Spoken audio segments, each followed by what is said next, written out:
ನಮಸ್ಕಾರ, ನಾನು ನಿಮ್ಮ ಮಿಸ್ಟರ್ ಪ್ರಾಫಿಟ್. ಗೋಲ್ಡ್ 1,61,000 ಪರ್ 10 ಗ್ರಾಮಲ್ಲಿ ಟ್ರೇಡ್ ಆಗ್ತಾ ಇದ್ರೆ, ಇನ್ನು ಸಿಲ್ವರ್ 2,84,000 ಪರ್ ಕೆಜಿಯಲ್ಲಿ ಟ್ರೇಡ್ ಆಗ್ತಾ ಇದೆ. ಇದಕ್ಕೆ ಮೇನ್ ರೀಸನ್ ಗೋಲ್ಡ್ ರ್ಯಾಲಿಗೆ ಚೈನಾ ಗೋಲ್ಡ್ ಬೈ ಮಾಡ್ತಾ ಇರೋದು 1.02 ಟನ್ ಅಷ್ಟು ಬೈ ಮಾಡಿದೆ ಜನವರಿಯಲ್ಲಿ.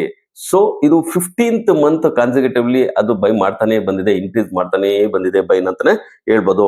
ಇನ್ನು ನಿನ್ನೆ ಸೋಲಾರ್ ಸೆಕ್ಟರ್ ಅಲ್ಲಿ ಬಿಗ್ ಶಾರ್ಪ್ ಫಾಲ್ ಆಗಿತ್ತು. ಅದಕ್ಕೆ ಮೇನ್ ರೀಸನ್ ಬಂದ್ಬಿಟ್ಟು US ಅವರು ಟ್ಯಾಕ್ಸ್ ಹಾಕ್ತಿದ್ದಾರೆ, ಇನ್ನು ಟ್ಯಾರಿಫ್, ಅದರಿಂದನೇ ವಾರಿ ಮತ್ತು ಪ್ರೀಮಿಯರ್ ವಿಕ್ರಮ್ ಸೋಲಾರ್ ಅಲ್ಲಿ ಒಂದು ಬಿಗ್ ಶಾರ್ಪ್ ಫಾಲ್ ಆಗಿತ್ತು. ಇನ್ನು ಓವರ್ ಆಲ್ ಅಲ್ಲಿ ಫಸ್ಟ್ ಹಾಫ್ ಅಲ್ಲಿ ಮಾರ್ಕೆಟ್ ರ್ಯಾಲಿ ಕಂಡಿತ್ತು, ಆದ್ರೆ ಸೆಕೆಂಡ್ ಹಾಫ್ ಮಿಕ್ಸ್ಡ್ ರಿಯಾಕ್ಷನ್ ಕಂಡು 58 ಪಾಯಿಂಟ್ ಪಾಸಿಟಿವ್ ಅಲ್ಲೇ ಕ್ಲೋಸ್ ಆಗಿದೆ. ಅದಕ್ಕೆ ಮೇನ್ ರೀಸನ್ ಬಂದ್ಬಿಟ್ಟು IT, ಆಟೋ, ಫಾರ್ಮಾ ಮತ್ತು ಮೆಟಲ್ ಗುಡ್ ಪರ್ಫಾರ್ಮೆನ್ಸ್ ತೋರಿಸ್ತಾ ಇದ್ರೆ, ಇನ್ನು FMCG ಮತ್ತು ರಿಯಾಲಿಟಿ ನಿಫ್ಟಿನ ಡ್ರಾಗ್ ಮಾಡ್ತಾನೆ ಬಂದಿತ್ತು. ಇನ್ನು ಓವರ್ ಆಲ್ ಆಗಿ FIIs ಫಾರಿನ್ ಇನ್ಸ್ಟಿಟ್ಯೂಷನ್ 2,991 crores ನ ಬೈ ಮಾಡಿದ್ದಾರೆ, ಅಂದ್ರೆ ಬಿಗ್ ಬೈಯಿಂಗ್ ಆಗಿದೆ ಅಂತಾನೆ ಹೇಳ್ಬೋದು.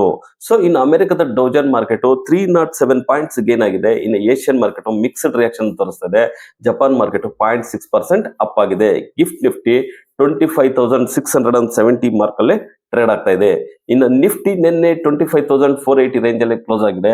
ನಿಫ್ಟಿ ಇವತ್ತು ಫ್ಲಾಟ್ ಆಗಿ ಓಪನ್ ಆಗುತ್ತೆ. ಎಬೋ 25,500 ಇದ್ರೆ ಗುಡ್ ಬೈಯಿಂಗ್ ಝೋನ್ ಅಂತಾನೆ ಹೇಳ್ಬೋದು.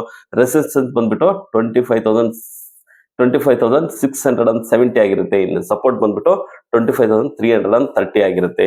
ಇನ್ನು ಬ್ಯಾಂಕ್ ನಿಫ್ಟಿ ನಿನ್ನೆ ಓವರ್ ಆಲ್ ಆಗಿ ಮಿಕ್ಸ್ಡ್ ರಿಯಾಕ್ಷನ್ ಅಂತ ತೋರಿಸಿ ಫ್ಲಾಟ್ ಅಲ್ಲೇ ಕ್ಲೋಸ್ ಆಗಿದೆ. 61,040 ರೇಂಜ್ ಅಲ್ಲೇ ಕ್ಲೋಸ್ ಆಗಿದೆ. ರೆಸಿಸ್ಟೆನ್ಸ್ ಬಂದ್ಬಿಟ್ಟು 61,700 ಆಗಿದೆ. ಸಪೋರ್ಟ್ ಬಂದ್ಬಿಟ್ಟು 60,300 ಆಗಿದೆ. ಇನ್ನು ಸೆನ್ಸೆಕ್ಸ್ ಅಷ್ಟೇ ಫ್ಲಾಟ್ ಆಗಿ ಕ್ಲೋಸ್ ಆಗಿದೆ ಮಿಕ್ಸ್ಡ್ ರಿಯಾಕ್ಷನ್ ಇಂದ.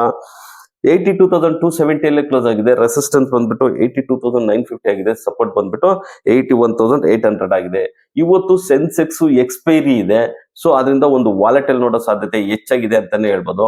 ಇನ್ನ ಡೊನಾಲ್ಡ್ ಟ್ರಂಪ್ ಅವರು ಒಂದು ಸ್ಪೀಚ್ ಕೊಟ್ಟಿದ್ದಾರೆ, ಅವ್ರ ಕಂಟ್ರಿ ಬಗ್ಗೆ ತುಂಬಾ ಗ್ರೇಟ್ ಆಗಿ ಹೇಳ್ಕೊಂಡಿದ್ದಾರೆ ಅಂತಾನೆ ಹೇಳ್ಬೋದು. ನೀವು ಇದ್ರ ಬಗ್ಗೆ ಕಮೆಂಟ್ ಮಾಡಿ, ನಮ್ಮ ಚಾನಲ್ ಲೈಕ್ ಮಾಡಿ, ಸಬ್ಸ್ಕ್ರೈಬ್ ಮಾಡಿ, ಶೇರ್ ಮಾಡಿ.